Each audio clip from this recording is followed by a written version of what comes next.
What's up, everybody? Welcome back to another episode of All Things Super. I am one of your hosts, Spider, and I am joined by my brother from another mother, Mr. VIP, Frankie Washington. How are you doing today, sir? I am the epitome of infinitely awesome. Like it's actual, like the molecules, like even the what's that thing that the probability that Ant-Man was in, like the probability field that anything can. You The remember quantum in realm? Quantum Mania? The quantum realm? Well, when he was in the probability and all the ant were Oh, and yeah. yeah, like a Whatever that was. probability storm, right? Yeah. Yeah, it's like that. Yeah, I'm in all of those. So When Ant-Man had all the little you're in wait, are you talking about in Ant-Man or in Quantum Mania?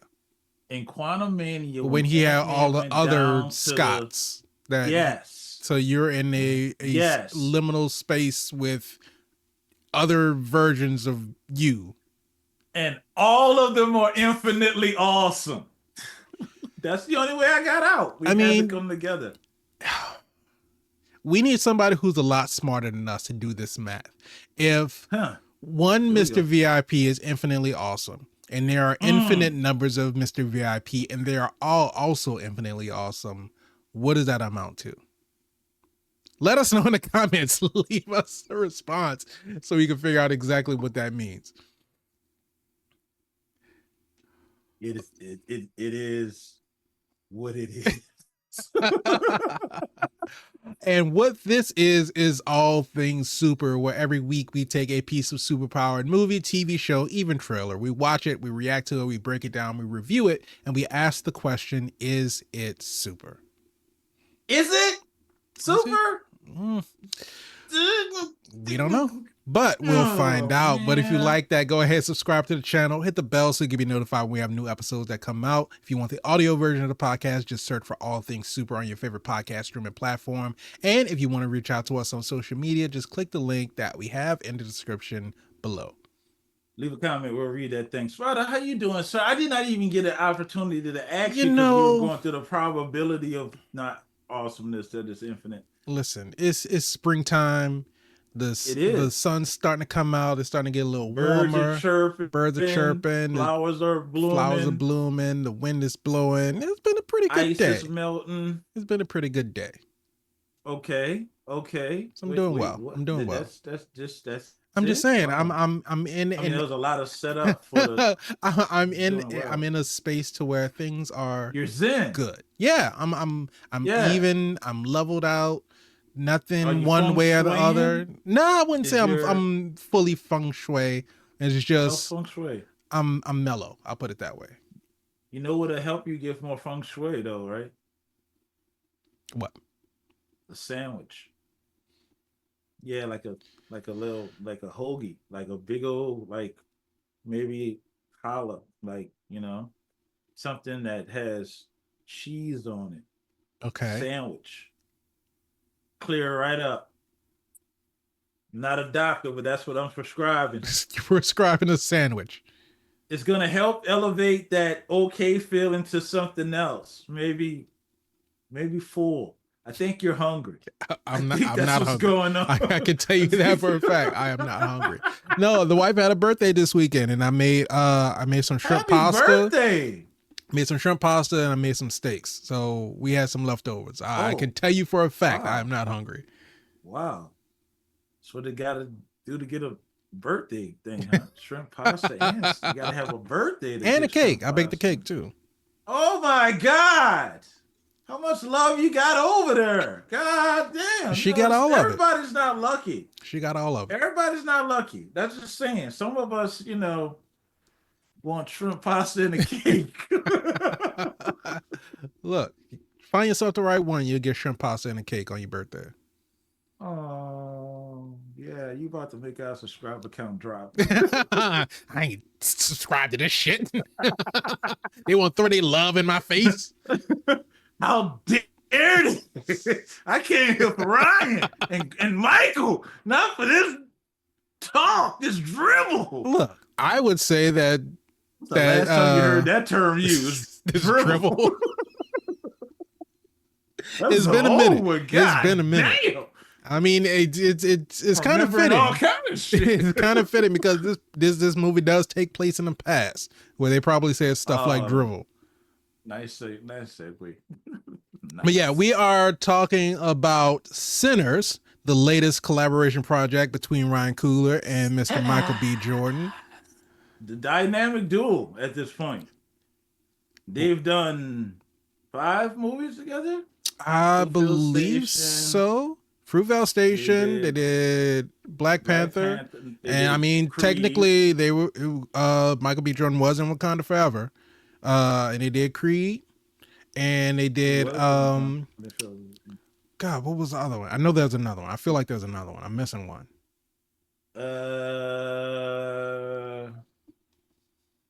Am I missing one? Yes, Sinners. Well, we know about Sinners. We're talking about Sinners. No, I think that's it. That's what I said. So yeah, that's the 5. Soon to be 6, I believe. What do you mean? What's coming next? What was that? Oh, he is confirmed to be in Black Panther 3, is he not? I don't know about that. Oh, we're not gonna play like Ryan Coogler's not gonna put his best friend in this movie.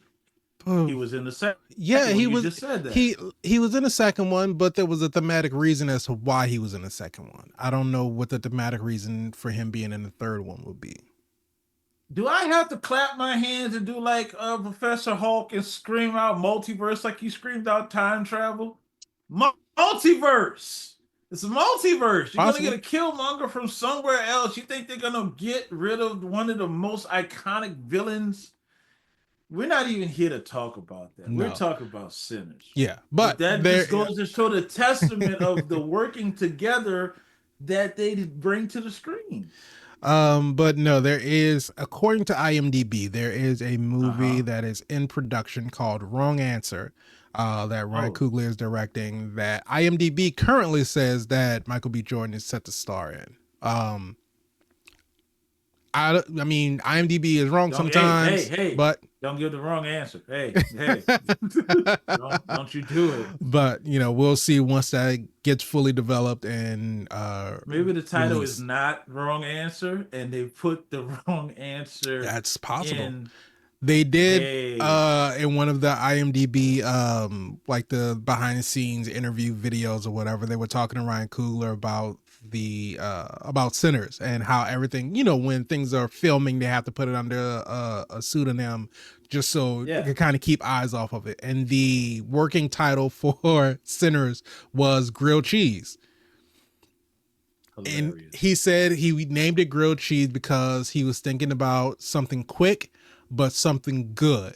He's like, you go up to anybody at any point in time, is like, hey man, you want a grilled cheese? Most of the time you're gonna be like, yeah, I'll take a grilled cheese. And it doesn't take long to prepare. Yeah, you're not gonna have too many people saying no to a grilled cheese. And he said they had crew merch like shirts and hats and everything. They had grilled cheese on it. So that's going far. I need them to do better with this. But I mean, if you rally behind a working title for and it has a meaningful like reasoning behind it, I could see making shirts about it. It's to commemorate that moment. Yeah, you're gonna have merchandise with the actual film title on it once the film title comes out, but grilled cheese is always gonna be something special to them. When you gonna wear that?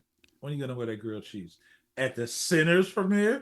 You're gonna wear the Sinners merch. It is not outside of the realm of possibility to see a paparazzi photo of Michael B. Jordan walking down the street in a t-shirt that says grilled cheese on it.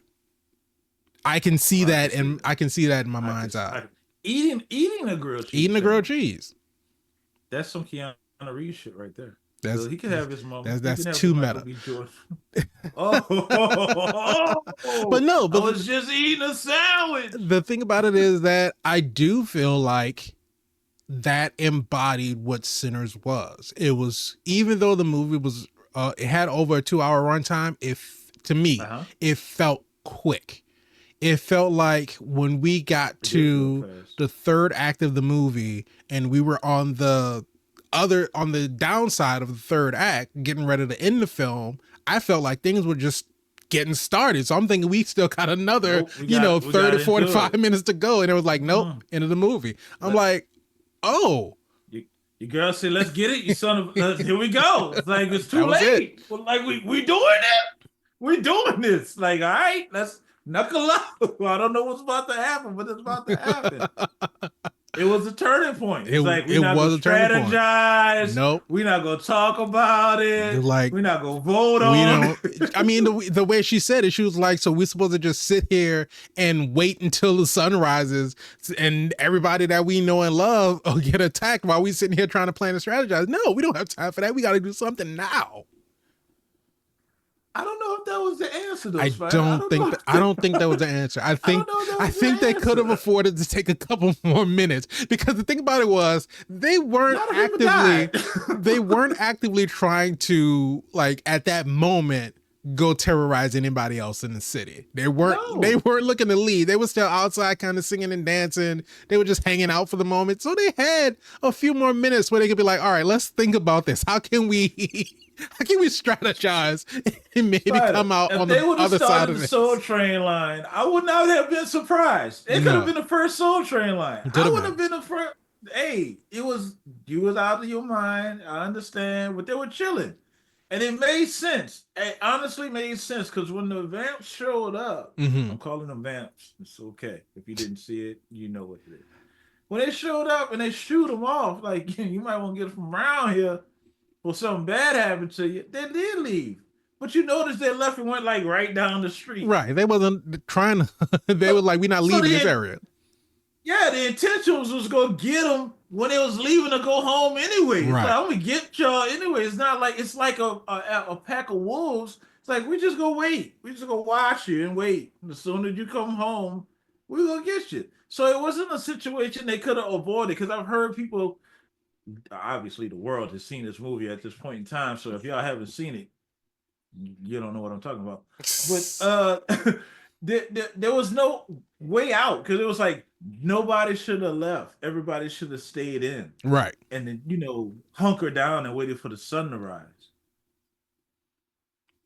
Come to think about it, that does make sense. They should have just did that. Yeah. Like, everybody should have just did that in the beginning. They should have never let anybody leave, because they wouldn't have had the memories of where everybody's family is to go get anybody. Yeah. And instead of doing that, they shoot everybody out. But here's the thing about it. At that point, when they were telling everybody to go home, they didn't know. And then on top of that, it's true. They did not know. You keep everybody in the juke. You're going to have people like, well, why are you holding us here? I got kids at home. I gotta leave. Expecting that. Yeah, I gotta leave, and you're gonna have somebody or some group of people gonna try to leave anyway, and then they get snatched up, and then it's just going. Either way it turned out, it was going to end in the way that it ended. I can't. I can't see that being an avoidable situation. Stay your ass at home. That's how you avoid it. Pastor told you in the beginning of the movie, don't go out there. The devil gonna follow you home. He said the devil gonna follow you home, and sure enough. All right, so again, for those who haven't seen Sinners yet, y'all have no idea what we're talking about, and you just came here for us, and we want you to know we sincerely appreciate that. Absolutely. But you may want to go out and see Sinners if you haven't seen Sinners, to kind of get an impression of what we're talking about. We don't do the whole spoiler review thing here, because we spoil stuff like old milk that was sitting outside in the sun. It spoils. You know how you you get a memory of a smell and then you smell it all over again? You said that, and I just hate it. Hate it. You know what? Hey, tequila wash that down if you got some. No, I'm not drinking spoiled milk with tequila. Don't knock it till you try it. I'm not gonna try it. No, that's absolutely nobody calls it that. Listen, They don't call it eggnog? no, they It's around the don't. holidays? No, What the fuck have I been drinking? I was about to ask you the same question. What? First of all, even if it is just eggnog, what eggnog you got with tequila? Normally, you have like whiskey or rum in that. That's the normal version, Spider. You got to turn it up for the I holidays, am man. no, I am not putting Get tequila that in my blue eggnog. agave, No, that thank you. eggnog. No, thank you. Yeah, you see Santa Claus and a reindeer. You don't see a hospital bed too. Let us know in the comments if you drinking eggnog and tequila. Merry Christmas. Absolutely not. Early. This movie is something else though, because it does start off with a moderate pace. Mm-hmm. We got the Stack brothers, Smoking The Stack. I'm smokestack, sorry, we got yeah, the smokestack twins. Smokestack brothers, Smokestack twins. They twins played by Michael B. Jordan and Michael B. Jordan. How do you feel as though that dynamic went? I mean, we had some real cutting edge equipment in this shooting. Mm-hmm. We caught, we've seen dual screens before. Yeah. We've seen twins before. You see it all over the internet all the time. But this was different. And they wanted you to notice it was different. It was subtle, but you know how you have the split screens and there's that overlay Mm-hmm. that they don't interact with each other Right. because you have the two different layers. Yeah. Not this one. Did you feel like they achieved it, knocked it out, or you like Yeah, I feel like there was hit or no miss? there was no part that I saw to where I was just like, ooh, that, you can tell that that was like composed and it looked awful. Like, oh, well, maybe his lighting, like Smoke's lighting doesn't match Stack's lighting. And you could tell that this was shot Yeah, at two different times or two different days or in two yeah. different scenes or locations or anything like that. But no, That I had feel that like, had to be taxing like on time because you trying to capture that as much natural because some of these scenes are outside, yeah, so but you're trying to capture that natural light as much as you can. yeah, but what I think what they did and smartly what they did to kind of avoid most of that was they separated the twins early, right? So you had Stack going get Sammy, you had Smoke going, recruit Bring the everybody that's truck. going to be helping out at the juke. And so to separate them early and then only bring them back and sharing scenes again with each other after it was after sunset, so it's a little bit darker, the lighting Yeah, inside the juke is a little bit dimmer, so all of those yeah, imperfections that might have been seen in composing those two shots together are a little bit more hidden in a low lighting. And then you get the climactic portion of the movie when everything's coming to a head and the two twins are going at it. I didn't. I mean, it was basically your you at the standard. point you were so invested. Yeah, at that point, I'm really like into what's happening, but it was never a situation because at that point, it was never a, at least from what I recall, they didn't show too many scenes or they didn't focus on too many scenes where you had both of their faces like facing each other in the same shot. Like there was one Right. part where Stack was on top of Smoke and he was about to, bite his neck and everything. But it was always, we see Stack's face, we see Smoke's face. We see Stack's face, we see Smoke's face. So they framed it well enough to where you didn't have too many shots with the two of them having to share that close of an interaction and seeing both of their faces at the same time. So you didn't have to, however they would have, digitally composed his face onto another actor's body or anything like Yeah. that. It So gets weird, man. Get weird in Hollywood. yeah. But so the way that it was all framed, I think really lent into not having to worry about those comparison shots too often.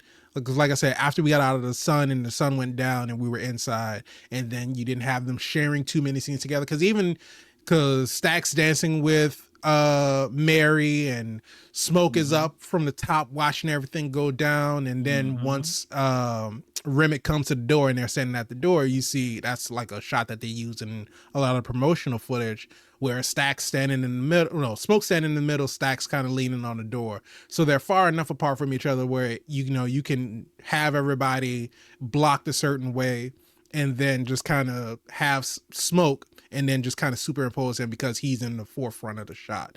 So I didn't have any problem with it. I didn't see anything that jumped out at me. It was like, oh, okay, well, I can see that this is one of the places where they had to do some editing.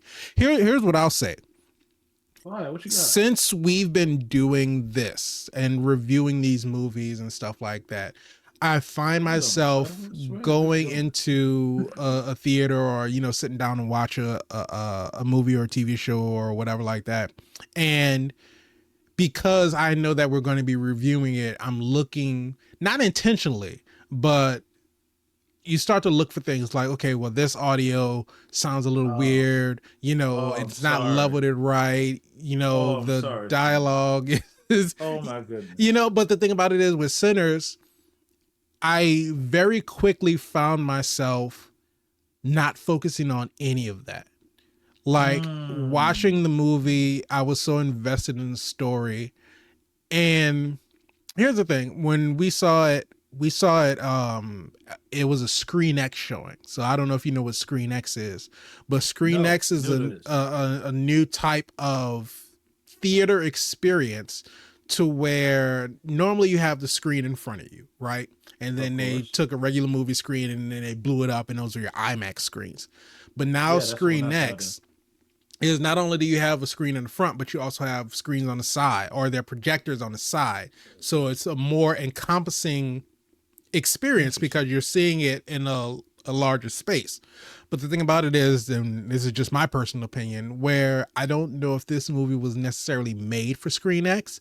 So when you had the side projectors showing the stretched out aspect ratio of the film, you had some characters, like the screens in front of you, and of course you have a corner because it's not just a curved room, where if it was a curved room, I think it would be better. But since you have corners to get to the walls, you have some characters that get lost in the corner, right? And so it wasn't necessarily a fully immersive experience. And then the entire movie wasn't projected in Screen X. It would just show on the front screen, and at one point in time they would do a cut and then they would just expand out, and now we're seeing it on the walls as well. So I would say if you do have Screen X in your area and you're going to go see Sinners, skip the Screen X and just go see Sinners as it's, I was imagining it to be in IMAX. It was in IMAX. I saw it in IMAX. See it as it was intended to be seen. I think Screen X might not be the one for this. Screen X is the future of cinema.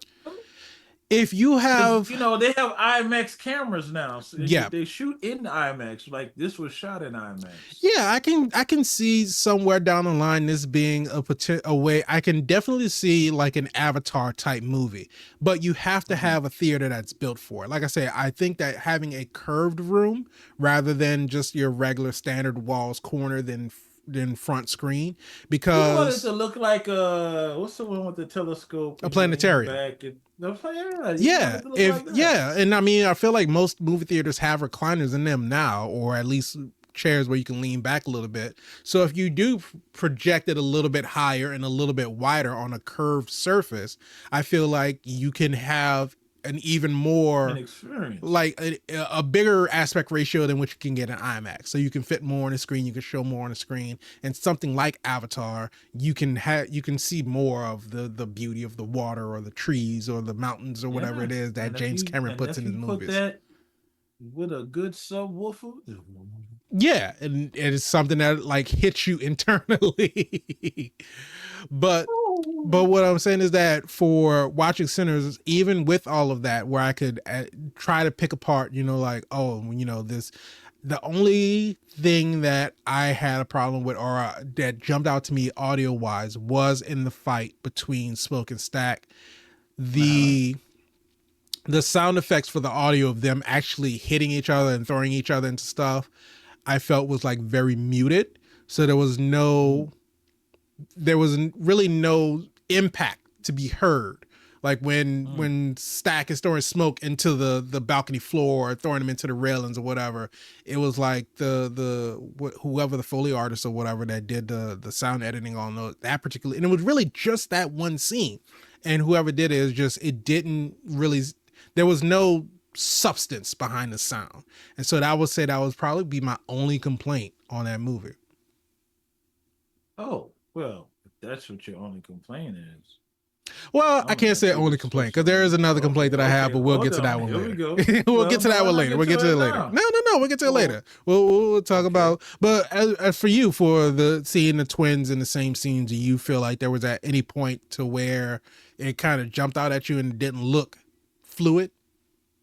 I honestly think it was done well. I want to be clear with this. I think it was done well, exceptionally well. I think it was leaned on a little long. Okay. That's all. But you can't complain about it because, again, it was done well. It was done well, right. For example, like the hug. The hug at the beginning when they were about to part ways. They showed both sides, and they had to show both sides, but they leaned on it too long. Like it was an extended hug, and I understand sometimes you hug your brother, and sometimes it's an extended hug, and it's like they knew it was going to be the last time that they shared that kind of embrace without them actually knowing that it was going to be the last time they did it. Yes, and you have already established your capability of doing it with the cigarette. Your capability of doing it when you panned over and you saw the other twin. It's like, there's Michael B. Jordan. And wait, there's Michael B. Jordan. Right. So it's like, we got it. You got it. It's good. It's really good. And the only way that it made it really, really, really good is the fact that once we were done with it, we were done with it. Yeah. You know what I mean? Like you said, they separated and we didn't get them back that close, that again, that comparison, like, look, they're twins. It's Michael B. And they're in the same frame. You know, it was more of that. And I don't want to knock it because, again, new technology, he's using groundbreaking stuff that will be sought after, even if it's not going to be twin related. The seamlessness between them being on the same frame is there. It's not jarring at all. So we had it. We saw it. I thought it stayed a little too long. I knew why it was there. Yeah. I respected it. And then we didn't see it again, which made me respect it more. It was like a tech test, like a proof of concept. Like, we're showing you that this is possible. And then once we showed you that it was possible, like, okay, well, now you've seen it. We don't have to worry about it. I'm doubling down. I'm showing you it's possible again. Look at them change the cigarette. No, we're going to do it again. They're going to do it again. Watch. I was like, that's impressive. Because, again, all the things that you mentioned earlier, your lighting has to be right.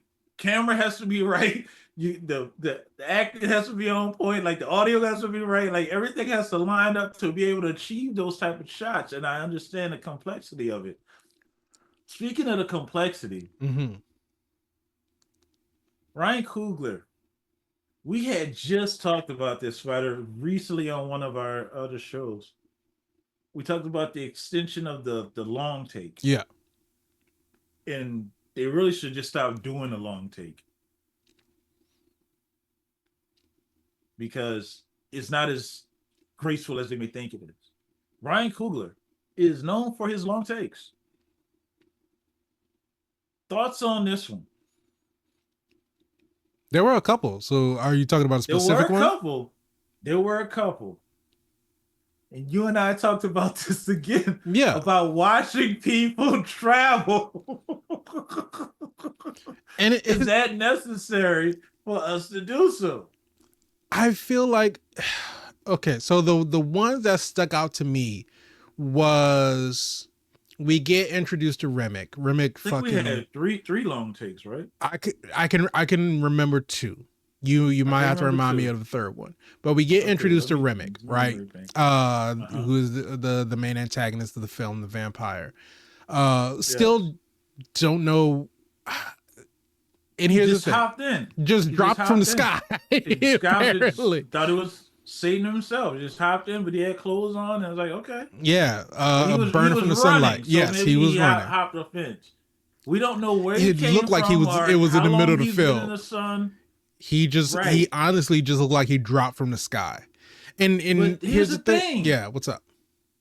At the end, the sun came up too. And you saw what happened. So he had to be pretty close from somewhere. Had to be. But he had Okay, to. It wasn't that he couldn't have just appeared out of thin air because the natives was still chasing him. The Native Americans were chasing him. So Remick said that they killed his wife, so maybe they did, and they were chasing after him. I don't know. We don't really get too much into the backstory, but he gets invited in, and then when the wife kind of tells the Native Americans that, okay, there's nobody here, there's nothing for you here, and then, you know, kind of ushers them away, we get the long take of following her back through the house. And that one, I think, is done very well because it lends into, this is somewhat of a horror film. Even though there aren't too many, there are like a few jump scares here and there, but it wasn't like the entire film was leaning into that horror aspect. But that like following her through the house. Yeah, horror action. Following her through the house in the darkness because the sun, you know, in these times is like electricity out in the middle of like farmlands is something rare. So they have lamps and lanterns, you know, illuminating the house. And with the sun just had gone down, of course, not all of them are going to be lit. So watching her walk through the house in darkness and like, you know, she's calling out for her husband. You know something's wrong, but you don't know exactly when it's going to catch up to her. And then so you see her finally get to the room and he's sitting there and he's blood all over his face and the husband's on the floor and everything. That one I thought was done really well, but that one is one that's not too difficult because you don't have any activity going on other than this person that you're following through the house, right? They easily did the same thing with closing one door and opening her. Right. She could have closed the front door, turned around, called for her husband, didn't hear anything, took a couple steps, cut to the next scene. She's opening the door to the bedroom. Easily could have did that. Choice. But that doesn't allow for the suspense to build up. Because we sit in that quiet while she's walking through and still calling for her husband and waiting for a response. But the one when Sammy's singing and they're explaining how some people are born with this ability to pierce the veil and tear down the barriers of dimensions and to touch the past. Yeah, the past and the future of what, like going through and like turning around, seeing somebody with an electric guitar and seeing African tribal dancers and seeing break dancers and seeing hip hop artists and rock West and Coast doing the hip walks and the C's and the V's and the Reds and the. I thought I saw him in there too. You know what I'm saying? I don't know. I don't know. It might have been, but he needs to like do a master class on the long take because I feel like that one was done so well. And it's perfectly. Because it's a combination of not only what we're seeing, but what we're hearing. And not only are we hearing the narration of explaining to us what we're seeing, we're also hearing the music change. We're hearing it go from blues to mix a little African drums in it, to mix a little hip hop in it, to mix a little rock electric guitar in it, and to explain the amalgamation of cultures, to hear the amalgamation of the music, to see it. And it's like the trifecta of an entire story coming together in a scene.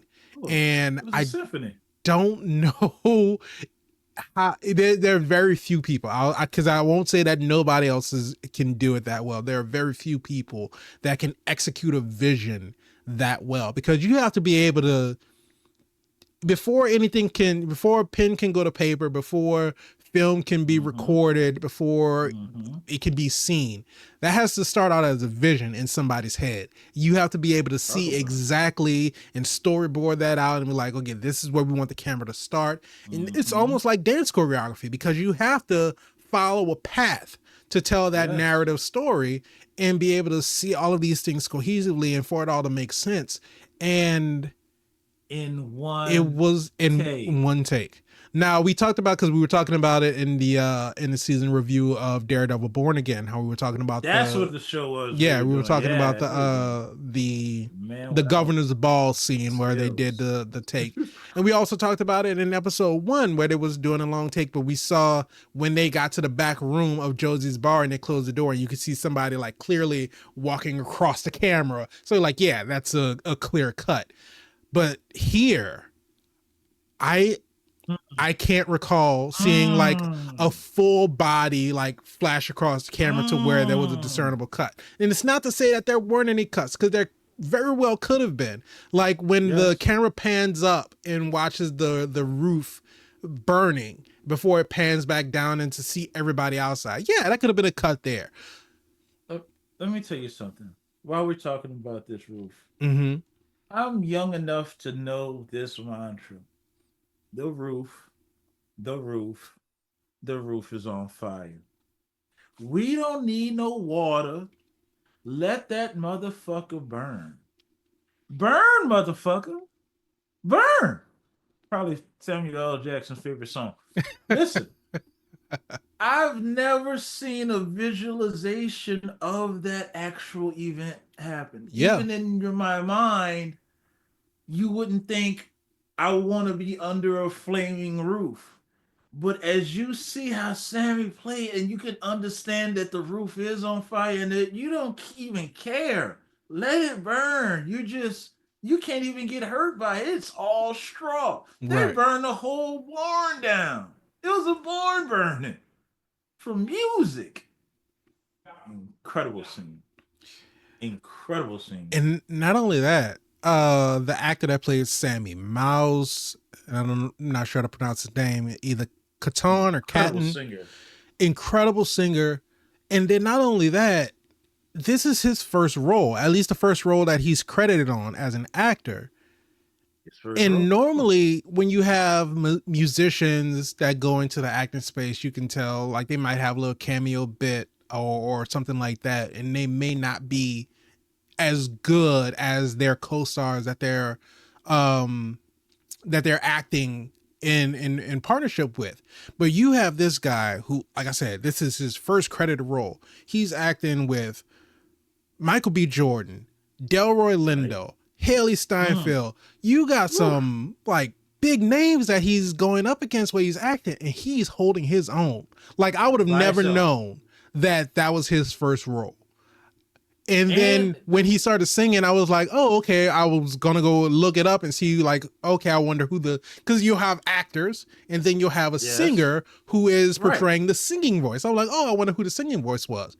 Yeah, because all No, actors can't he did sing. it. He did the acting. He did the singing. He did the guitar playing. Dude was Learn killing guitar in two it. months. Crazy. Learn guitar in 2 months. Like, what you doing with yourself? He's making me feel bad. I ain't Right. learned guitar in 2 months. It made me tuck my guitar. And now, granted, he probably only had to learn 3 songs, but that's 3 songs I ain't know. And Exactly. he's already musically inclined, so I'm sure it wasn't that hard to Yeah, do. But at the same and time, blues you talking guitar about me. is like a completely different beast, and having to worry about like the, I don't know what the actual like piece of metal that they put on their finger, but like to slide it and actually get those, that's a truly unique learned skill.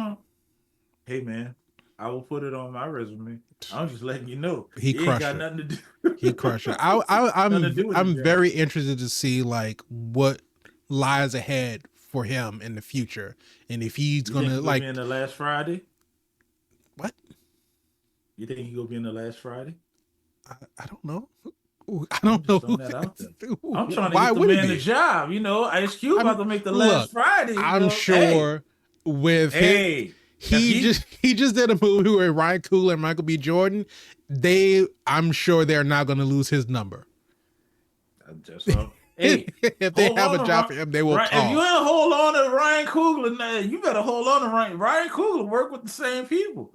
He Yeah, been taking his Black Panther team with him, and everything that they've been doing has been choreographed, and it has been. I don't want to give it away yet. Listen, the other long shot, because you said I would have to remind you of the yeah. second one or the third one. or the first one. I don't know whichever one you want me. You Oh, name the wow, first one, order. you were the second one. Yeah, well, the other one was when the daughter left the store and walked across the street, Right. and the mother walked back. Such a simplistic shot. Mm-hmm. Didn't take all day. Didn't have to drive down all the way down, following the road to get to the new location. And that wasn't even a long shot. That was just a long, just a long ass scene, is what it was. Remember in And he, John Wick when Winston was walking and he was like, why are we doing it? It wasn't yeah, all that. It was just simply across the street, Daddy wants you, and we're back. And we're here. And there was an embrace. yeah. Smoke what you doing back. Like, look what the cat dragged in. And it was good. But he is, I'm gonna throw this out there. If you disagree, you can leave it in the comments. And if you agree, you can leave it in the comments. He is a master of the long take. Ryan Coogler is. I think I feel like at least from the things that I've watched, I haven't seen someone do it that well, that consistently. Yes. Because when Black Panther had a long take with action scenes, this is a long take that he's in comparison with himself. Right. We're comparing to his other movie. It's still a long take, but it's different. It's more. It's this. It's that. It's like you almost forget it's a long take because you're still invested in everything that's going on. How could you not? Did you see the behind the scenes of the one that he did for Creed when they were doing like the montage of his fight and doing a long take of basically the camera like rotating around the ring? You get the ring girls coming up and going out and him fighting and going to his chair and oh man, he like we said, we know he's not the first to do it. We know he's not the only one to do it, but God, he does it right if he so don't have well. a crown, He does it so well. If he ain't got a crown, he got something with diamonds in it. You gotta ask. It's up there. That dude know what he doing. So the Stack brothers are back. They got the money because they again. This is how I know Ryan Coogler is about to be a beast out here. Ryan Coogler has adopted all these MCU tactics, right? Mm-hmm. He dropped knowledge about the Stack twins through social media about what happened, how they got all this Oh, I alcohol, missed all that. this liquor. Yes, so they were working in Chicago Mm-hmm. for one of them mobsters. What is that? Either the Irish or the Italians, right? Yes, and they stole the liquor and went back down to the south, back to Mississippi, while they're trying to figure out who so they made away like smooth criminals. So that's Yeah. how good they are. Because And he's establishing. that's what Annie said, right? And it was like what Irish beer, Italian whiskey, or Italian beer, Irish whiskey. It's like what are y'all gonna do when they find out that y'all play them against each other? And Stack was like, they not gonna find out. They're not gonna find out. And it's funny that she saw him now, but at the same time, she was coming to get her man. Like she knew what's going on. You ain't gonna tell me you love me and not we be there when I wake up in the morning. Oh hell no. That's back when you could find people. Nowadays, you could find anybody with a cell phone. That's why I turned my cell phone off. I'm just saying, you could find, It's also was back in the time when you ain't want to be found, you just leave, and then nobody could really find you. So True. that must mean she was meant to find him. Right. Clearly, they had a conversation. He said where he was going. They love each other. Bottom line is what I'm saying. The twins stole that liquor and they got them some money. Yeah. Then they was gonna open them up a juke joint. Going legit. That's just they changing their life. They're coming back. They didn't want to be a part of that. Trying to create something for the people. And now we're getting the band together, right? So now we're going to recruit for the music. They going, like you said, Stack's going to get the rest of the stuff. But there's a hint.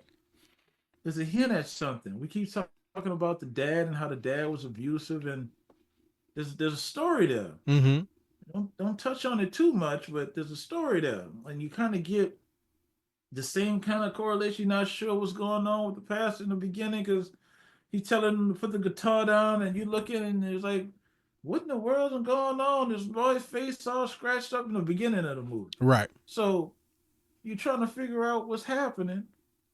And at the same time, here we go. We're doing a flashback, and we understand that the twins coming to get their cousin, and they going out and they going to get this juke joint started. Got a barn, got music playing, got liquor. They're about to turn up. Legitimate businessmen. Mm-hmm. And like you said, here we come. Now the movie has changed because we introduced the vampire. Right. Which again, they wasn't going nowhere. They just waited out. Right. Because they wanted to be invited in. Here's the question. Mm-hmm. Old time story set in that date and time. How do you feel about the old time vampire rules coming back into play? Because it's been a minute since we had. It's been a minute. We got crosses, stakes, vampire, holy water, garlic, and you got to be invited in. We old traditional vampires. Now everybody don't have superpowers. You seen Remy could fly. What's his name?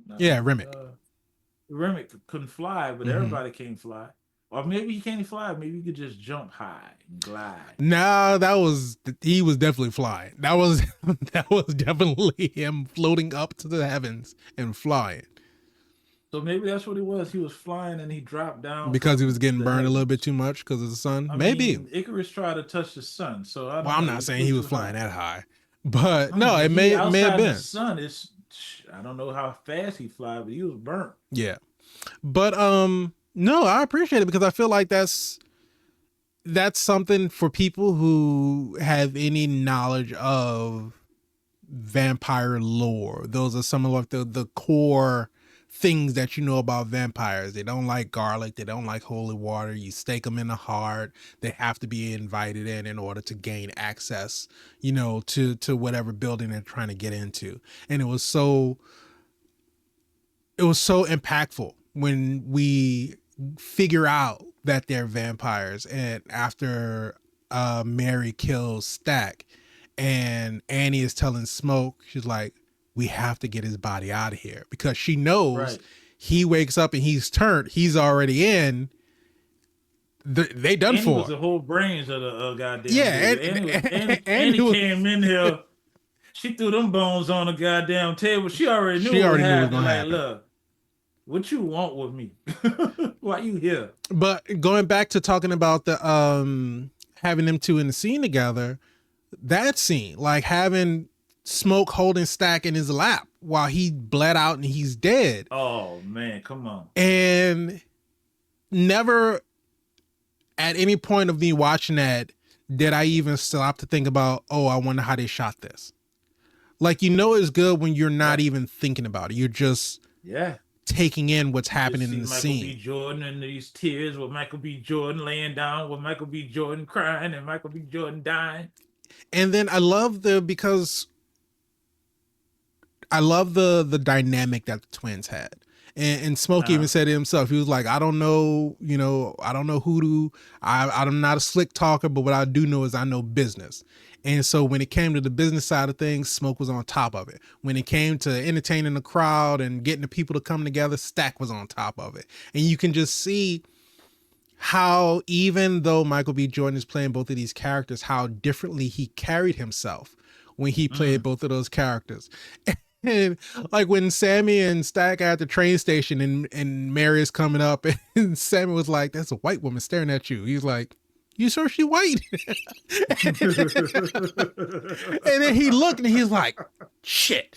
And it's like, you don't get like that level of like playfulness or lightheartedness coming out of Smoke at like almost any part of the film. Yeah. Like you never see him having, like, I don't think Smoke ever really had a good time. Smile. He crack a joke. Nothing. 24/7. Serious. Straight man. But just to watch the same actor. Straight man to the Tommy gun. To watch the same actor portray both of those characters who have such different personalities. Gotta give MBJ his props because he did that so well. So I guess it's safe to say how you feel about the movie, then, Spider. I mean, was it super? My, like I said, the only, because I said talked about my complaint about the audio for the fight scene, but my only other You complaint, and did I say kind that. of Oh alluded yeah, to you it you did. Yeah.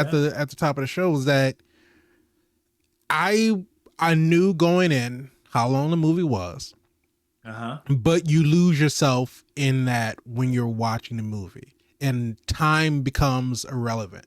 So when Smoke got shot, I'm thinking, oh, he's gonna survive this, Mm. because I know that they killed Remick, but they even said it doesn't matter if you kill the one that bit you, you have to take all of them out one by one. And so in my mind, I'm thinking, okay, well, they killed Remick, but they still have more out there somewhere. I wasn't under the impression that all of them, even though they were kind of all gathered together, it was a Yes, lot of them. So I'm like, I'm pretty sure it there's was. some that got away.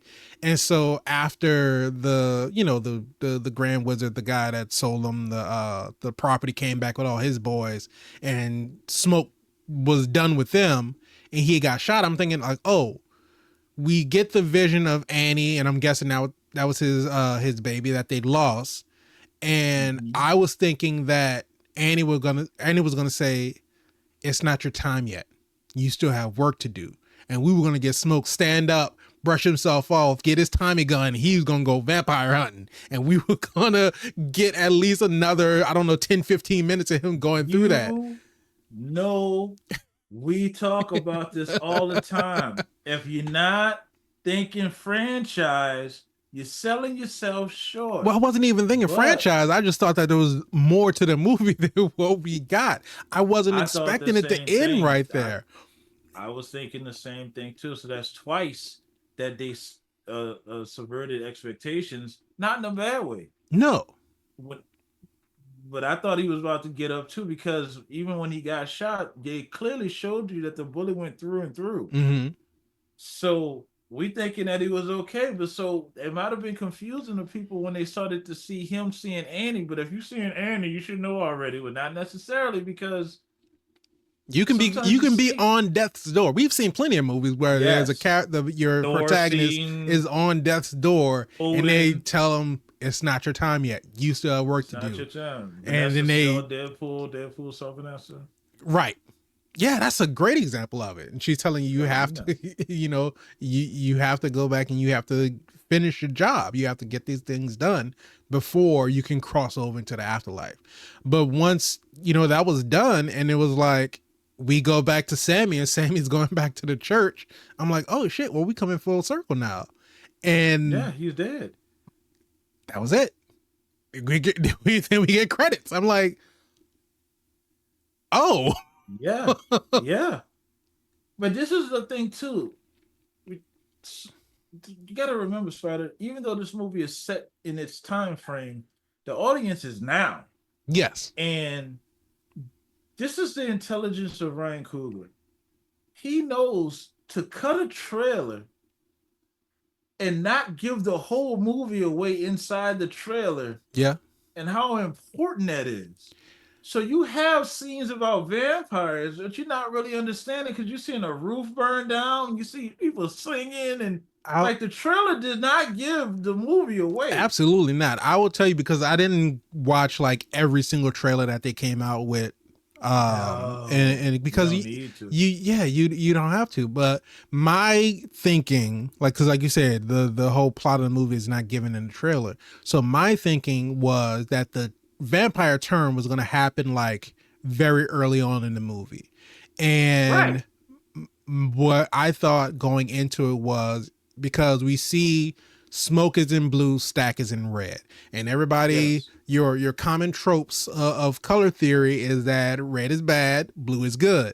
And so I was thinking it was going to be, and I mean, ultimately it came to that because Stack got bitten and Smoke didn't, but I thought it was going to be Stack is a vampire, Smoke is Smoke was not. the one that you need to worry Yeah, about. Smoke is Smoke is the absolutely one that you killed need the to worry father. about.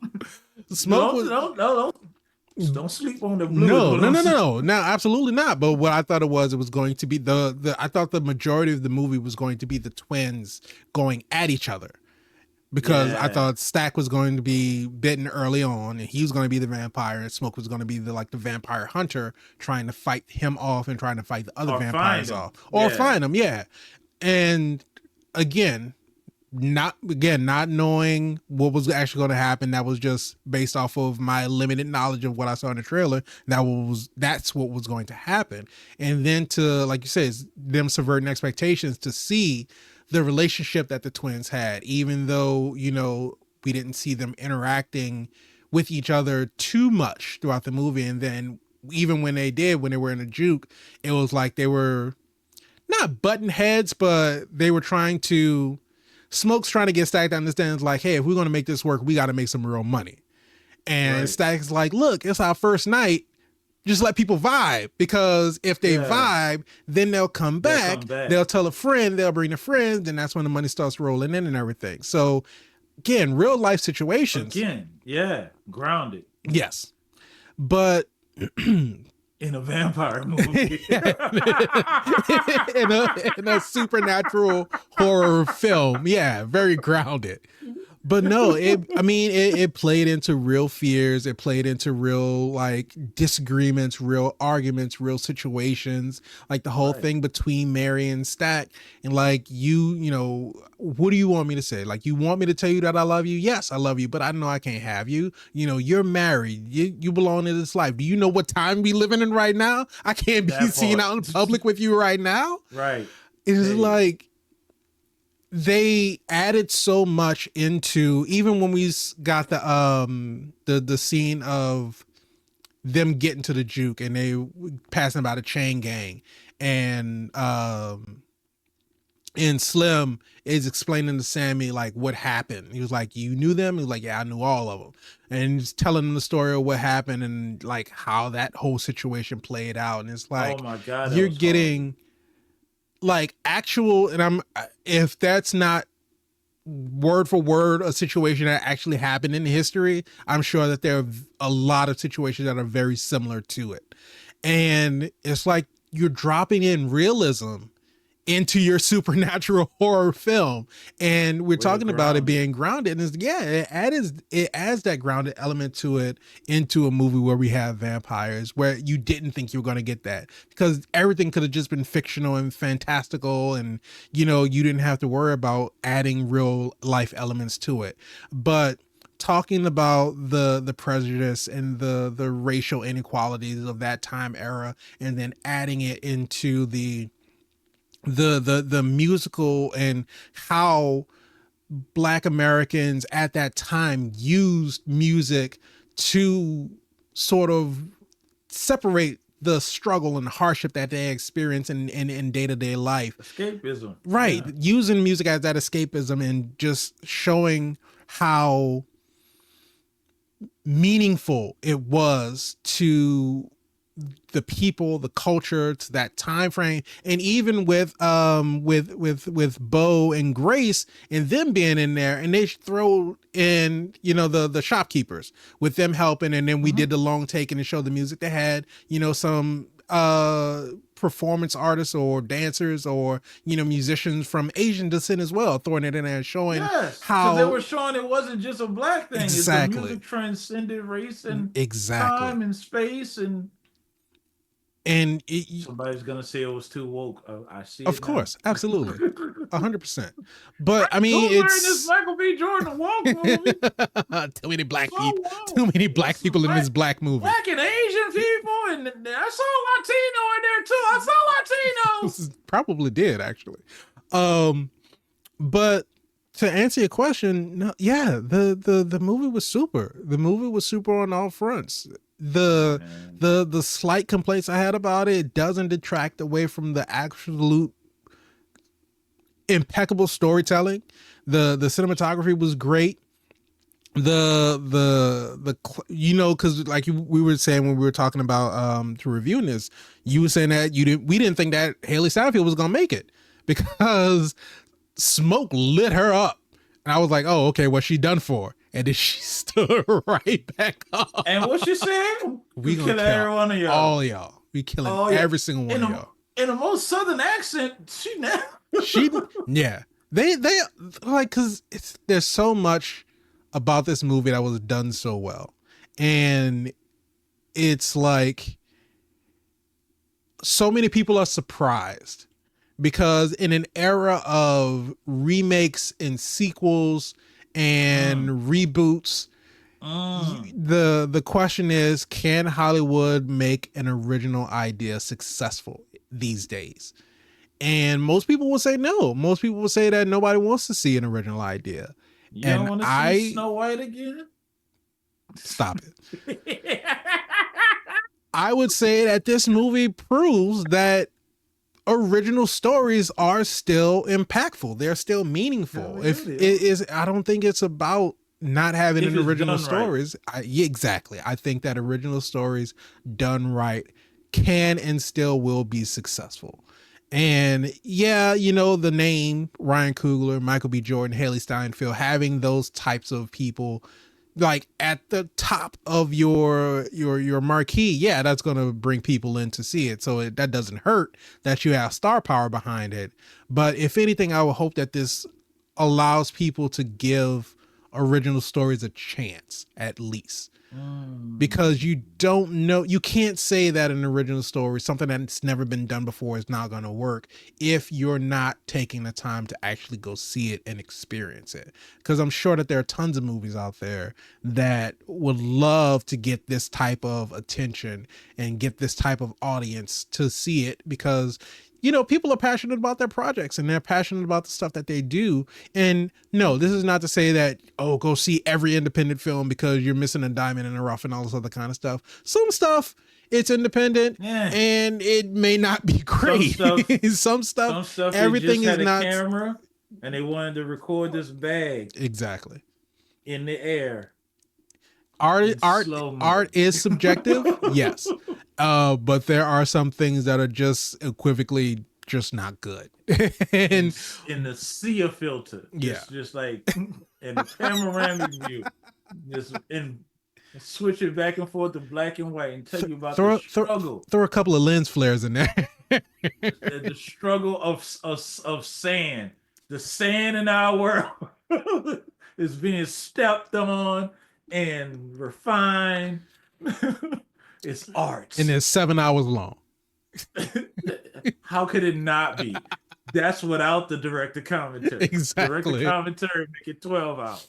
But all of that's to say, yes, this movie is absolutely super. Up for 17 awards. Best cinematography, best lighting, best film adaptation, best writing, best screenwriter, best story directing, best narration. This is like, what? But those be the ones that get 17 nominations and then lose every single one of them. Well, we just had to fill the spot. No. We had to check a box. Did you see, and I know this is going off on a side tangent, did you see that it is now, just now, in 2025, they're making it... a cast announcements for the Avengers? No. They're making it a requirement for the Academy, the voting board of the Academy Awards. They're now making it a requirement for the board to have seen the films in order to vote on them, for Best Picture and stuff. Like those movies that are up for Best Picture. That wasn't a requirement before? And I'm like, how is that? I cannot. How can you vote on it and not even see the movie? Exactly. I feel like that calls into question every film that's been nominated for Best Picture. You know, I remember in what was it, 2020? When did Wakanda Forever come out? 23, something like that. Something like that. When people were saying that Angela Bassett got shafted because she lost the Best Supporting Actress to Jamie Lee Curtis, and it's like it makes sense now. Stuff, but I agree. I agree with this right now. It makes sense now because with the stigma surrounding superhero films and how people say superhero films aren't cinema, and so when they come up for these prestigious awards, most of the time they don't win because they're going up against something that's more artistic or more dramatic or something like that.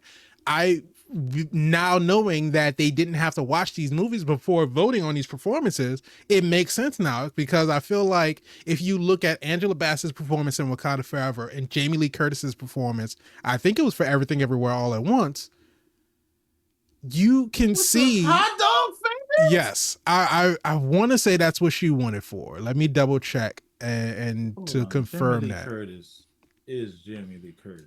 Yes, and She it's was not to say that no she's not Angela a good Bassett. actor or a good actress. They respect both terms. I think you're okay. For those who don't Yeah, feel for that you Everything know. Everywhere All at Once. And you can't tell me that those two performances are comparable. Anybody who's seen They're both of those not. movies, you can't tell me that those performances are I comparable. am not taking anything away from Jamie Lee Curtis, but No, not at all. the severity of the scenes that Angela Bassett was in for those movies, that movie, uh, it's just night and day difference. Yes. And neither one of the movies are bad. It's No, just night and but day two of the difference. But greatest movies of that year. if you're saying they don't have to watch either one of them, you just 50-50 it and just like, oh well, Jamie Lee Curtis was in one of my favorite movies when I may have not seen of all of Angela Bassett's work, so I'm going to easily lean towards Right. that way. Boo. Crazy. Yeah, you're right. Ridiculous. It makes you credit, make you look at everything as like, It's like did you really should they really have won?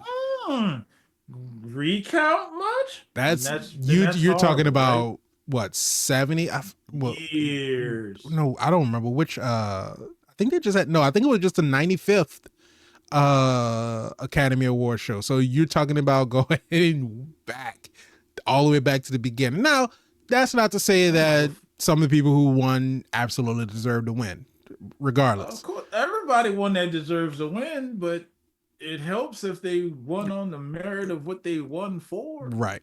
Very true. But all that being said, Mr. VIP What? Frankie Washington, when it comes to sinners, Sinners. is it super? Michael B. Jordan, Hailee Stein. Listen, now, this is a whole cast. This cast. Let me tell you something, Spider. When you get to this level and you start to make phone calls about the people that you want in your movie, they don't tell you no. They say, "What time you want me there for? I'm on my way."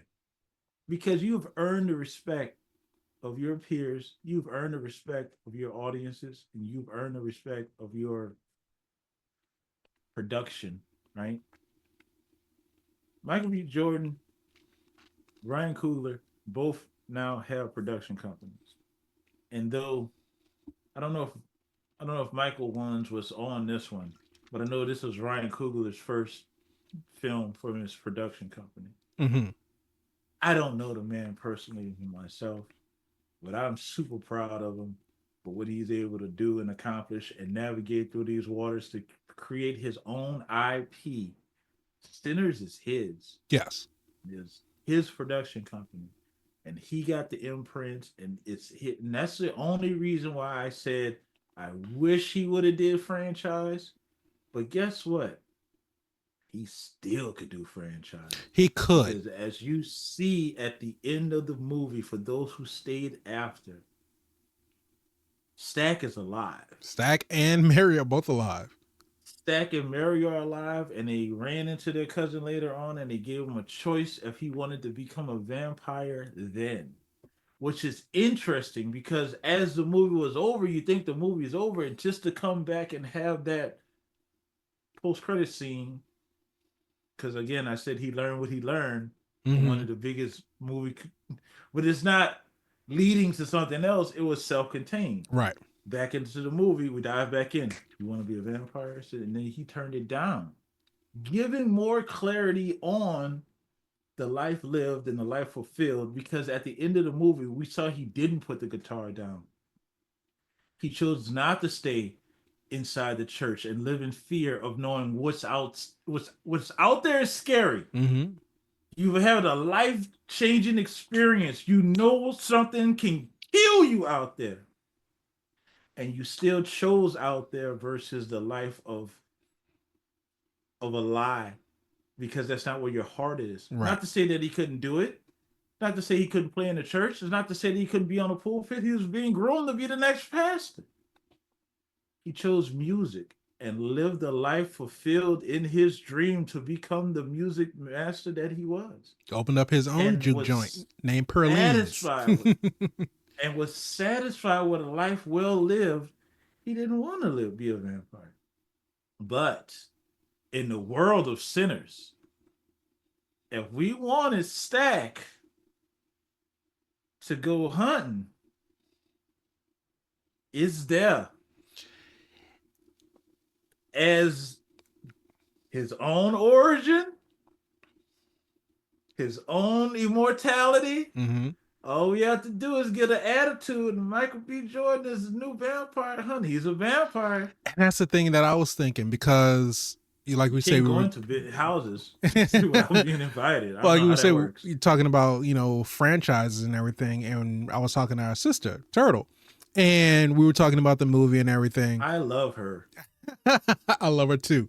But we were talking about how, you know, just what I was saying is that I felt like it was such an abrupt ending. I was like really ready to gear up to get more, and we didn't. And we got that mid-credit scene where Stack and Mary come back and they're checking on Sammy, and Stack tells him, he was like, I guess I was the only one that Smoke couldn't kill. And so we get the understanding, because we didn't see the conclusion of their fight. We do see that when they were fighting, Stack is about to bite Smoke and he resists. That was one thing that, because after Stack wakes up, Smoke, of course, desperately wants to believe that his brother is still in there. But after Stack broke that door down on top of Sammy, we're like, fuck, he's gone. He's gone. there's nothing that we can do. Gone.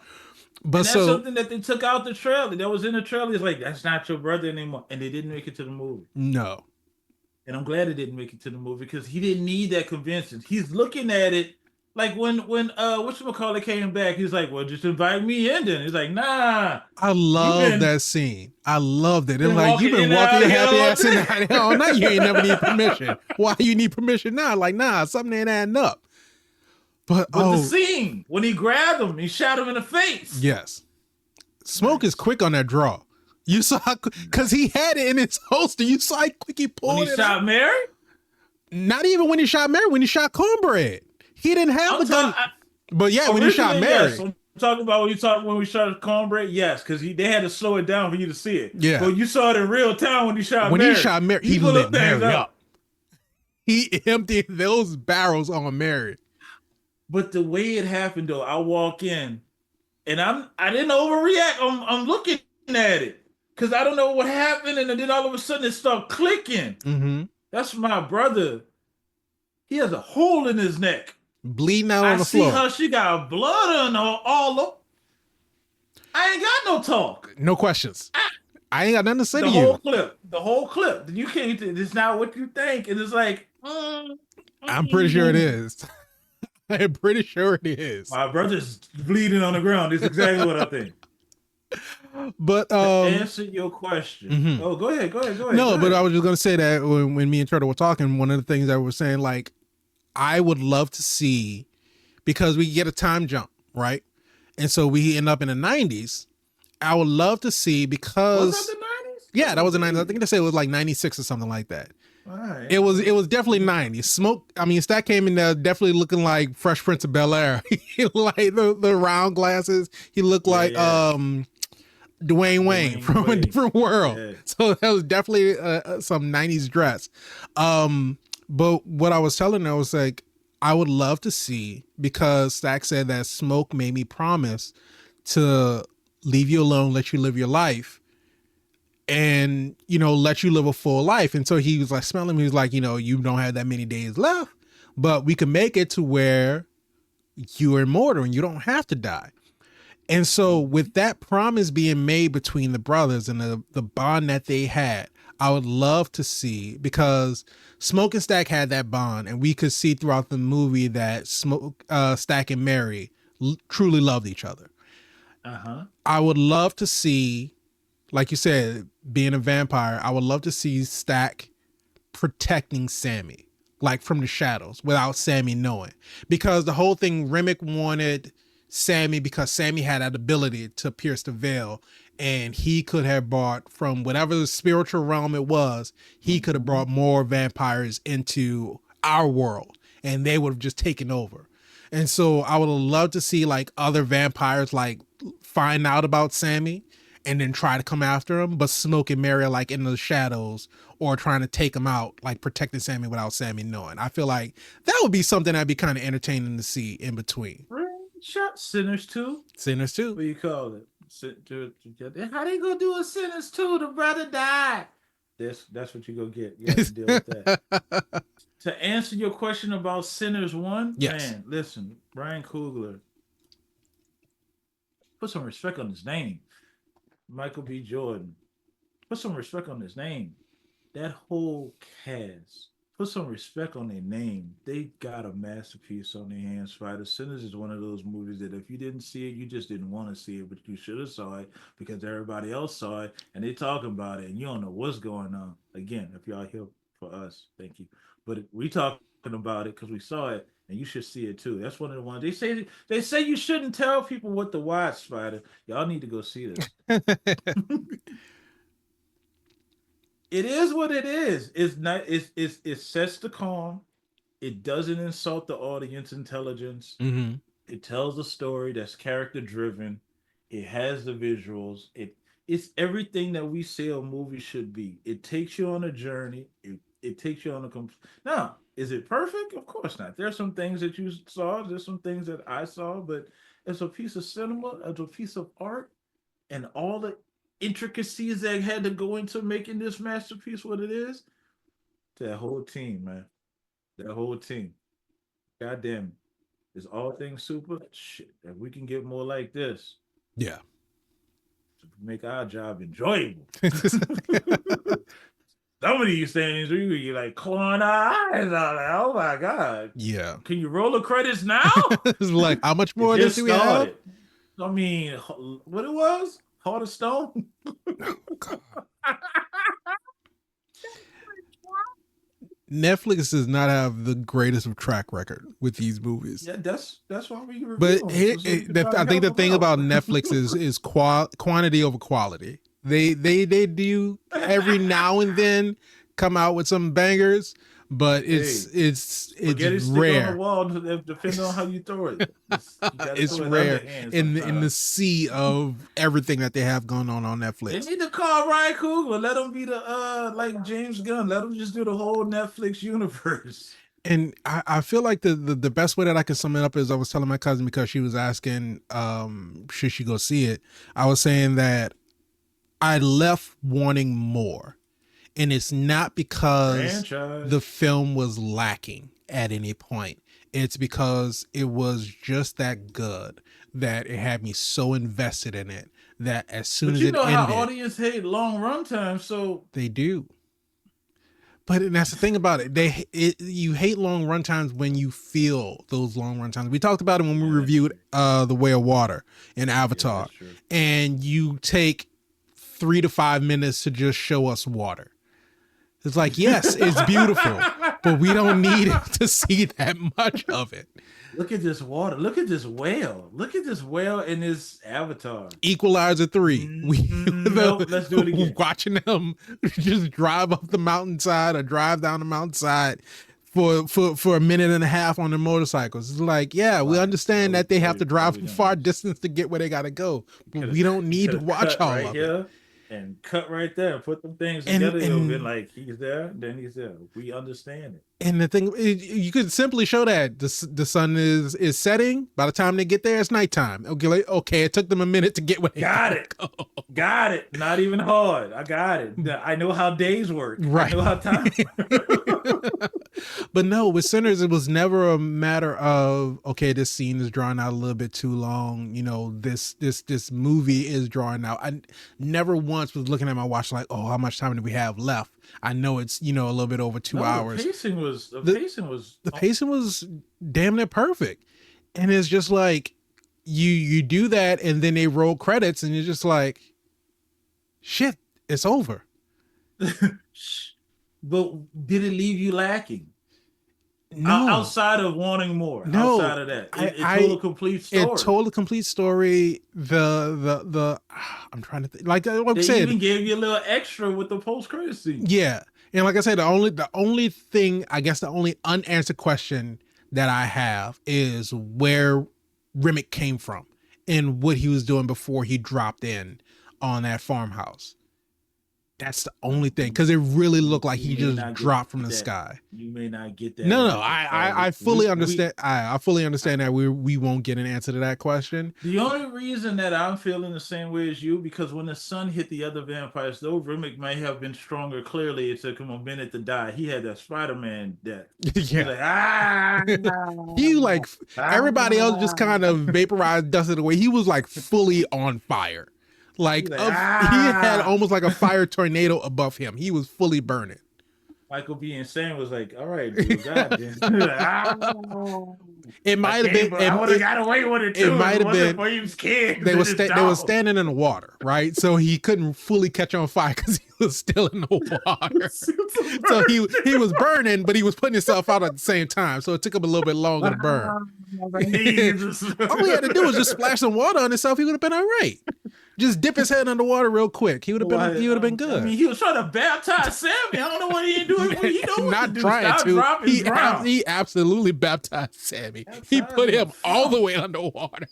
Dude, Sammy grabbed that Jeff Jarrett guitar and went smash. Just having just right in the side of his head. Cause I saw it, because it was, again, the way that they framed everything. Cause we already get the explanation that everybody else feels Remick's pain because Remick was the one that tied them all together. And so when we see Sammy hit him upside the head with the guitar, and you see everybody just like, they're holding their head, and you come back to Remick and just the silver plate is just wedged into the side of his head, like, oh, ouch. Yeah, you're not about to walk that off. You're not the end before you know it. Before you try to, and then he pull that thing. Before you know it, yeah. And you're like, who that is? Oh, that's Stack. Oh, the Stack is back. All right. Well, you about to die. Yeah, that was it. You stab him through the heart. 45 minutes. Yeah. Gotta give him his My death. guy, goddamn. I'm the strongest one. Sinners. Yeah. Go man. see it. Go see it. Ryan Coogler got one, man. I mean, he had them before this. Yeah. I don't see how. Oh no, I think Michael B. Jordan took the Creed rights. I think he had those because he doing another. He said Is he doing a fourth? Another Creed. He said he'll get to it. He got some other things he want to do first. If you ask me, I think he should do it now because it'll be hard to get back in that boxing shape later. I mean, but he stayed pretty fit. Yeah, but here's the thing: you figure it's like a whole Rocky arc, right? Because I mean, I feel like he already did the whole coming out of retirement to get back in the ring one more time thing he did in 3. Yeah, there's really no reason for it. It's gotta be like a promotional thing, like Mayweather. Like it's gotta be like a UFC fight or something like that. Somebody. Yeah, I don't know. But it gotta be something really like, come on, you got a lot of stuff going on with the baby, the hearing with the wife, and then you with the money, and I don't know. It's not really a story. I mean, unless he come back and he's like the Rocky to his kids, boxing career or anything like that. That's the only thing I can see. He's ready to pass that torch yet. He really got that. No, that's what I'm saying. If he comes back in like 10, 12 years and does another one, I can see that being like the story behind it. And not to pass it. Lose everything. Why do you think you gotta lose everything? Because Rocky lost everything. No. Yeah, I understand that, but no, I'm not saying that he has to lose everything in order. Because here's the thing: I'm not saying that he passes on the legacy as in now we're starting a new generation of Creed movies. I'm saying that this be the last Creed film of him bringing up his child to be a prize fighter too, and not that he can't do it anymore, that he's too old, that he's having some kind of issues or anything like that, or he's lost everything or anything, but just like the life of... It will be a different thing, yeah. Yeah, to not go the same route that Rocky did, but like him living a life of fame and fortune and being well off, because we saw in Creed 3, he was living a good life. He was doing decent. And so, I don't know, maybe a Creed movie in a sense of maybe the child doesn't want to be a boxer. Oh, maybe she does. Maybe she doesn't want to be a boxer, and he's like forcing it on her. To be a boxer. Well, no, but say for example, Creed gets into one more fight. It's like you said, a promotional thing, like coming out of retirement, one more fight for charity or whatever. But he gets hurt. Not that he's injured beyond repair or anything like that. We've seen him get, like in Creed 2, he got demolished. Right. But he had to come back from all of that. But something that basically sidelines him. His career is done. But that causes fear in his daughter to where she's like, oh, I don't think I want to do that. Oh. I don't know. Well, I don't know. If she don't want to do it and you trying to make her do it, that's a manipulation that's not against. Right. And therein lies the conflict of the film. And then Bianca is like, why are you doing this to our daughter? Blah, blah, blah, blah, blah. And so I don't know. I think if you just switch it and like she wants to fight and he's like, don't fight because this is what happened to me. Oh, and she like joins underground fighting and stuff like that? Yeah, because again, that follows the Creed mythos. Right. I'm saying she's better. She's better than her father. And it's like, we get the same thing, but the antagonist. And then she got to fight her father. Oh, wow. Okay. And then she knocks him out. Sinners! This is why Ryan Coogler was like, you got it, bro. You got it, bro. Go ahead, take that, bro. I'm going to work on something else. If this is the first iteration out of Ryan Coogler's production house, I can't wait to see what else he does. Yeah. Because like you said, if he's bringing his whole team with him and they're knocking out these movies and creating masterpieces like this, it's like I have nothing but faith in whatever they come up with. Yeah, because I don't know where you go from here. Because is he going to stay in this lane? Because you clearly see he has range. Yeah. He done action movies. Fruitvale Station is a well-grounded freaking movie, urban movie. He did Black Panther. He did Creed, again, grounded. But this is a grounded supernatural movie. Like he can really go anywhere.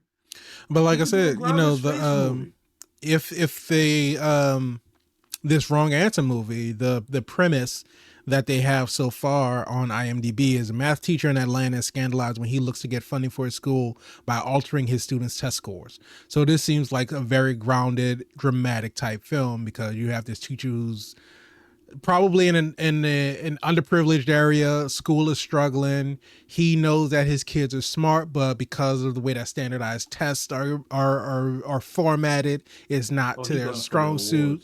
Yeah. So it's going to be like something real dramatic and a real tearjerker. You call it cast from Abbott Elementary. They know how to get them schools crying. You know what's going on. Dude, that'd be a crazy combination. A Ryan Coogler film written by Quentin Bronson, starring Michael B. Jordan. Well, they're talking about breaking the internet. That'll be nasty. That'd be fire. Nasty. That'd be kind of fire. We had that love scene. I wonder if Michael B. Jordan get tired of getting sexualized. I mean, I'm sure that it does get old to a certain point. He Michael B. Jordan, he used to it. Hey, when you say those names, the Scorseses, okay? Look at me. Those Scorseses, those goddamn gone Michael Bay's, those goddamn on George Lucas's. When you say these names, give me some names, Spiders. Give me some names. What you talking about, like directors or directors? When you say, Scorsese, Spielberg, Nolan, James Cameron, Quentin Tarantino, Spike Lee. Listen, when you say Quentin Tarantino, when you say Spike Lee, when you say Tyler Perry, I say Tyler Perry because it's up there. You say goddamn Ryan Coogler too, because that goddamn man, put some respect on his name. He earned it. He earned it. He didn't ask y'all for nothing. He went out there. He did the research. He went out there. He put the team together. He went out there. Well, the team was together already because, again, he rocking with the same people. And rightfully so. These people came to... Man, look. If y'all don't go see Sinners, I don't know what y'all doing. That's it. That's it. Cut. Sealed. Yeah, if you want a movie review, that was right there. If y'all don't go see Sinners, I don't know what y'all doing. Signed, sealed, delivered. Yes. But let us know what you thought about Sinners if you went to go see it, or if you were still on the fence about it and you just wanted to see what we thought about it first. Get off the fence and go see Sinners. Go see it. It is an incredible movie. Yeah, I feel that See, I didn't say that. I don't know what you got on your plate. I don't know what your calendar looks like. Shit to do. You might have a doctor's appointment. I don't know. You sit there, you bring your popcorn and you bring a drink and you sit there and you watch and you like, they told me to watch this one. I don't know. Oh, always good, always getting good, always good. That's that gas. That's that gas. It's gonna happen. It's gonna catch you. Even when you know it's coming, we tell you it's coming, you still go. We tell you that it's coming. We just don't say exactly when it's coming. So you just gotta find that out for yourself. Yeah, you go find out for yourself when you see that goddamn. But just remember, if you like this video, go ahead, hit the like button, subscribe to the channel, hit the bell so you can be notified when we have new episodes that come out. If you want the audio version of the podcast, just search for All Things Super on your favorite podcast streaming platform. And if you want to reach out to us on social media, just click the link in the description below. And leave a comment because we read those things like all the time. Y'all all the time. Know we do, but like, it's not even hard to read it. So yeah, I mean, if y'all want to stop us, y'all just gotta leave more comments, because the more comments you leave, then we may not be able to get through them all. But that's when we'll say light work. Hey, you know, there's too many. So now you want to get seen. You know, we didn't, or we barely briefly mentioned Delta Slim. Delroy Lindo. I don't know what, I know he's still been working, but I know I haven't seen him in a while. Yeah. I love this man. This man is, oh God, he's so good. Natural.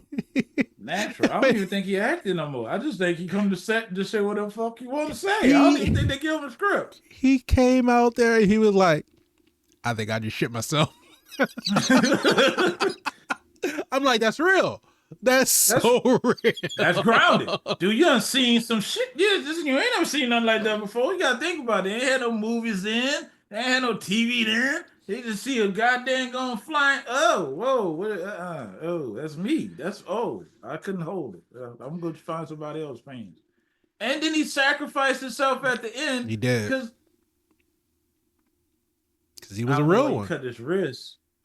Yeah, the wrist cutting was unnecessary. Well, he was trying to entice him with the blood, trying to keep the attention on him. No prep work was needed. That's very true. The only one now. It's very true. You was gonna get God because Smoke had already left.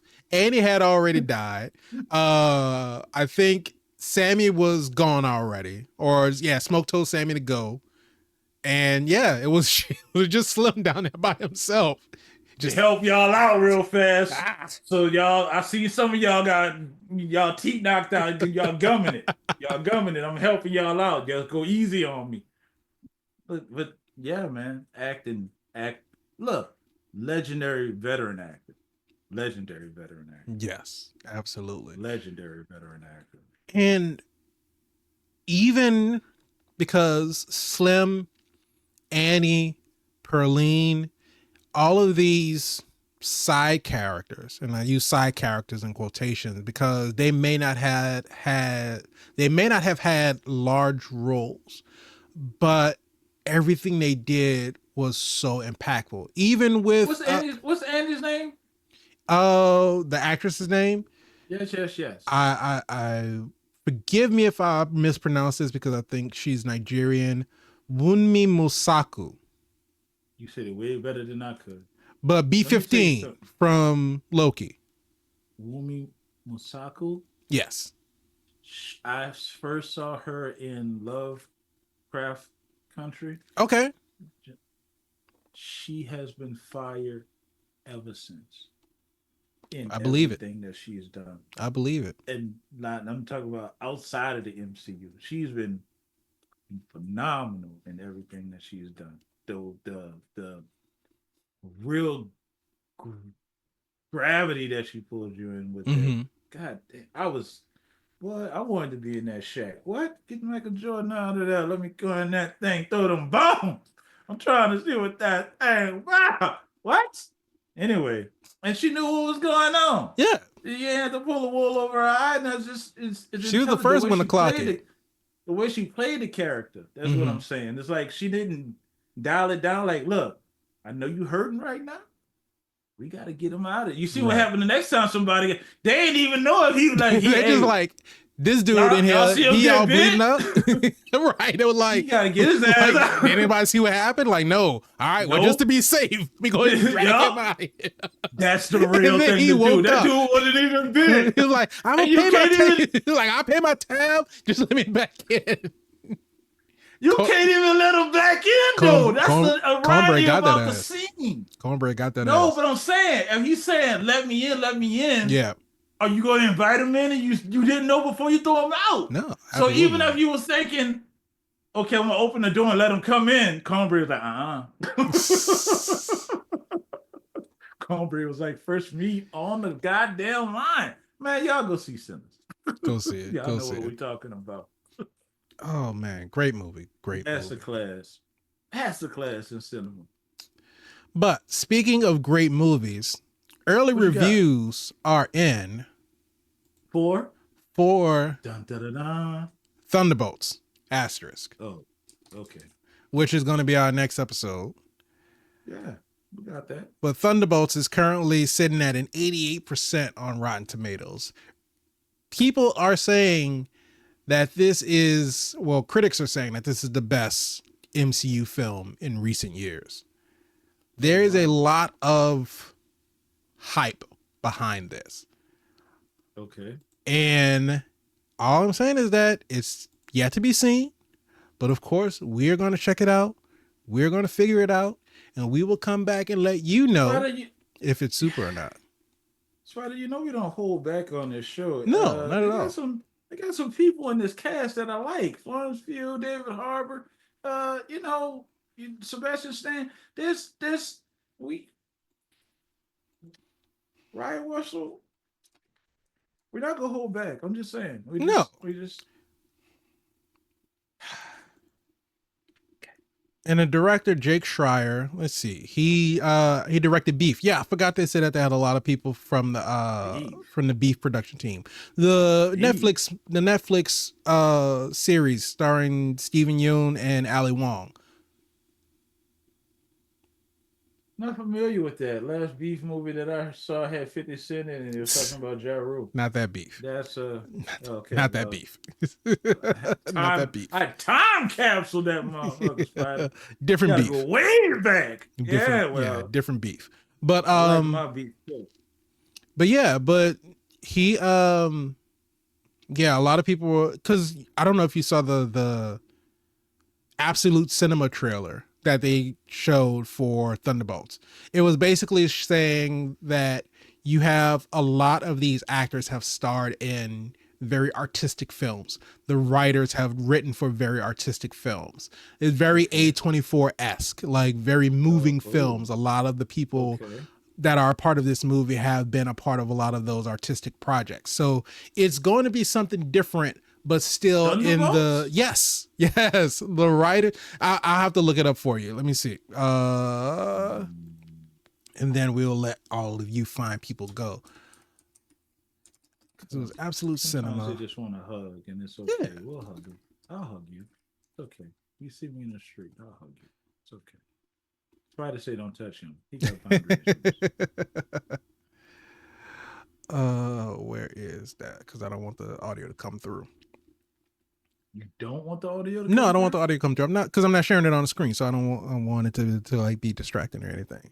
But it's basically is saying, because you got Florence Pugh, who was, because it says from the stars of Midsommar, Florence Pugh was in Midsommar, A Different Man, and You Hurt My Feelings, these very artistic cinematic type films.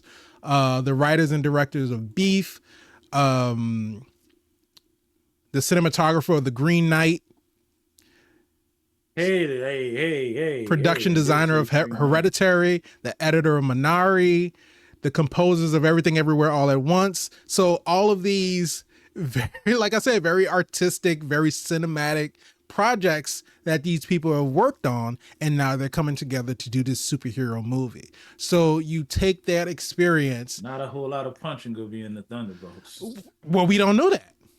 We don't know that because it's about what's in between the punches is what matters, right? Because you can have all the punching, kicking, fighting superpowers in the world, but if you're not telling a good story behind it, none of it matters. So you have these writers, directors, cinematographers, these actors that have starred in all of these films and written and directed and produced these films that have been acclaimed as the cinematic masterpieces, and then you put them into a superhero genre, and for me, I can't help but be interested to see what they do with the story.